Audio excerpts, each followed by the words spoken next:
বডির ব্যাকটেরিয়া মারতে যেমন বডিতে ব্যাকটেরিয়া পুশ করতে হয়, তেমনি আপনাদের মতো শয়তানদের শায়েস্তা করতে একটু শয়তানি করতে হয়।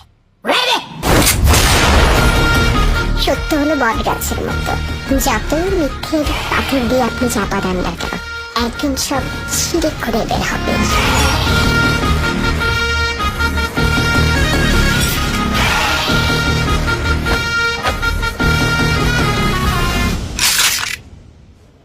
গল্পে টুইস্ট লাগবে না, তাহলে ভাববে বোর হয়ে যাবে।